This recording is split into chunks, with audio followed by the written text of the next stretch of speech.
In this video, I'm talking about the autism brain and how Aspergers impact learning, including 3 issues that I think are super important to know about. All that is coming up.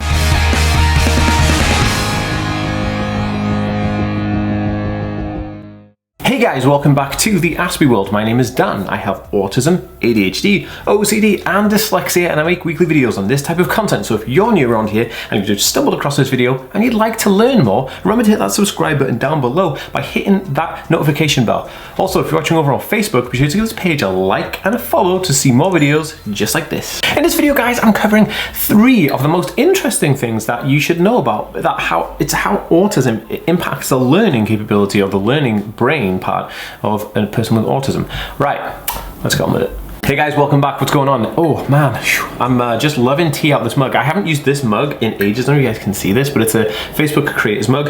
I actually had this when I was in VidCon last year. Oh, memories. But this year, no VidCon because COVID just takes over everything, doesn't it? So, chin chin. As always, guys, I am drinking green tea, decaffeinated, because I don't do caffeine, but I do green tea. It's so good. So if you haven't already, please go and follow me on Instagram, Twitter, and TikTok. I do videos on all of those every single week as well. So yeah, you should totally check me out on there. There's content and blogs and all kinds of stuff. But yeah, anyway, check out the stuff in the links in the description because there's loads of things there. If you have anything to add to this discussion, I always want to hear it. So pop me a comment down below.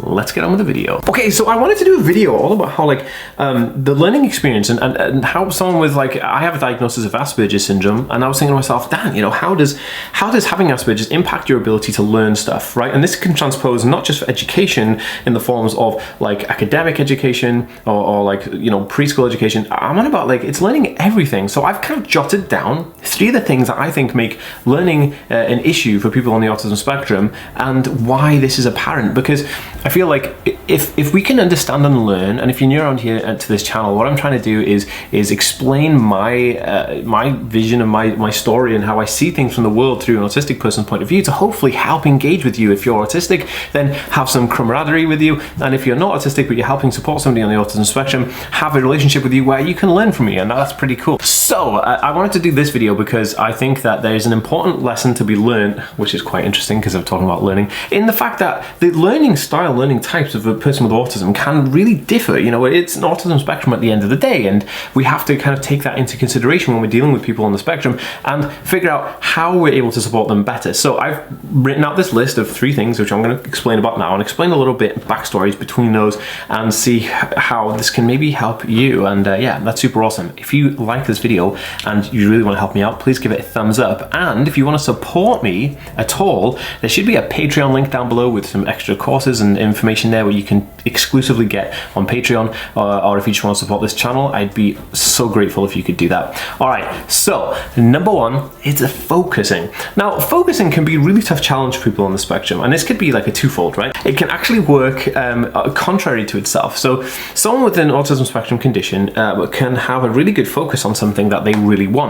How many times you walked in and somebody on the autism spectrum is playing a game and you've shouted their name hey, how's it going? And they're just tapping out on their Xbox or iPad or whatever, and they kind of zone out of everything around them. Well, this kind of extreme hyperfocus lets the person then zone out, and this is a kind of focus which is a laser focus for something that they're excessively interested in. Now, if you put that in a schooling environment, it may be not the thing that they're most interested in, so they're going to have difficulty engaging with that protocol. Not to mention, on the contrary, if they have a comorbid condition of ADHD, which most people on the autism spectrum do, and I myself are one of those, then you're going to have this conflict where they're going to be able to not want to concentrate because they're going to be trying to switch between different things. I remember when I was in school, when I was in preschool, one of the things, we were having a science lesson, and preschool teachers aren't qualified scientists, but they do teach science because they just kind of read it from a curriculum book, which I think is a bit of a really weird way of doing stuff, but whatever. And I was always correcting them, and in one story I was correcting them because they tried to tell us that sound travels faster than light, which is complete bogus because we all know that light travels faster than anything we know of currently. And I corrected them, and then they got really annoyed about it, so I just focused out, you know. I just kind of just no, I'm not doing that. I couldn't focus on it because they weren't listening to me, and I couldn't have a relationship with them where they were really understanding what I was saying. My parents had this issue where they'd come in all the time and they'd say, oh, Dan's been calling stuff out in class and he's not, you know. engaging in the right way, but I guess they just need to know how I focus on things and the things that I wanted to engage with, and if they could at least meet me halfway, then I probably would have had a bit more of a focus on it. But focus is a huge topic, it's a huge issue, and it's something that we need to kind of just look at. It's not a bad thing, it's not a good thing, it's just something that happens. It's just apparent, and when something is apparent about the person, then we should take that time to understand and learn from that. Okay, so number two. Okay, so number two is verbal commands. Verbal commands, oh my goodness. I have this issue where my girlfriend will come home, right? And verbal commands are very interesting. Before I tell you my story, verbal commands, I've split them into two categories here. So there's, most people on the spectrum will have issues with understanding commands of any type, especially verbal commands, because we're not very kind of like imagination thinkers when we're trying to think of something on the spot, if that makes sense. We're very creative and we have very, photographic and vivid imaginations, but when you're trying to explain something, which I'll explain in a second, in a verbal command, it's hard to kind of picture that, and it's hard to visualize that in your head when you haven't got any reference point or nothing to be completely solid, right? For instance, my girlfriend will be like, yo Dan, go to the kitchen and get X, Y, Z, and B, and whatever. And then I'll be like, all right, and I get there and I'm like, I have no idea what I'm doing. I don't even know why, am I in the right room? Like, and so unless she like writes it down and says, get this, and this, from here, from there, the detail is the important part. When you're asking someone on the spectrum to do something, you need to write it down or draw it out, but also put in the detail of where it is. It's next to this is this color, and it looks like this. Like, there's no ambiguity that someone can get when they're on the autism spectrum. It has to be precise, it has to be detailed. This is golden. So when you're trying to give someone a verbal command to do something like that, always remember they are going to be having difficulties understanding what on earth you were talking about, and it's the one thing that I kind of think, oh, I wish I was better at, but it is what it is. Now, the second type of verbal command is a list of something. When you give somebody a list of things like, hey Dan, I used to work in a multimedia company, and they said to me like, hey Dan, can you do this, and this, and then email me over the reports? And I'm like, what? Like, what? So I would then have to say to them, right, okay, what I need you to do is write that down, email it to me with a little picture, and then I will digest that information, and then I can get you what you need. Giving a listed format in verbal communication is so difficult for people on the autism spectrum to kind of visualize, grasp, and then hold on to that information. It's something that is quite difficult for many people when you're just giving like, verbal lists and stuff like that. You need rock solid, you need like actual detail. Like, I need hard, solid detail because I'm gonna go crazy. That kind of really messes with me.